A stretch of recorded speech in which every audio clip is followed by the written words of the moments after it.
Una folla di precari, tra cui ex PIP, operai forestali, in manifestazione permanente davanti all'Assemblea regionale siciliana, dove si discute in aula il bilancio e la finanziaria.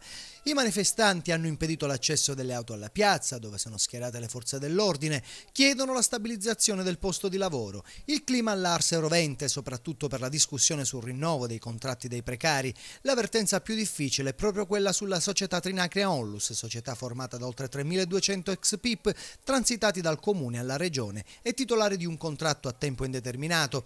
Rimarranno davanti l'Ars fino a quando la finanziaria e il bilancio non saranno approvati. Allora, la situazione è questa. Licenziando 3.000 persone, intanto diventeremo 10.000, perché ognuno di noi abbiamo famiglie e mariti, giusto? Poi cosa vuole fare Crocetta buttando 10.000 persone in strada? Noi abbiamo più di 40 anni, se lui trova la possibilità di darci un altro lavoro, benché sia tutte le sue regole e leggi. Poi noi, se i capi di prima hanno sbagliato, non la possiamo pagare noi.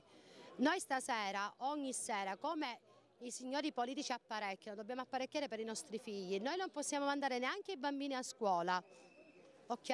Non ho più niente da dire. Si aspetta la finanziaria e soprattutto che vengano messe in bilancio i soldi quantomeno per garantirci le giornate del contingente.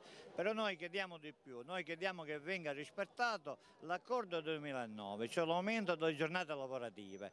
Noi abbiamo intenzione intanto di stare qua e poi ci muoveremo invitando anche i sindaci, occupando simbolicamente anche il consiglio comunale e le aule consiliari per fare sentire la nostra voce di protesta, perché una volta per tutte non è più possibile che gente da oltre più di 20 anni ancora devono rimanere nel più vero precariato. Noi vogliamo essere riconosciuti e la nostra dignità deve essere riconosciuta da tutti i signori politici.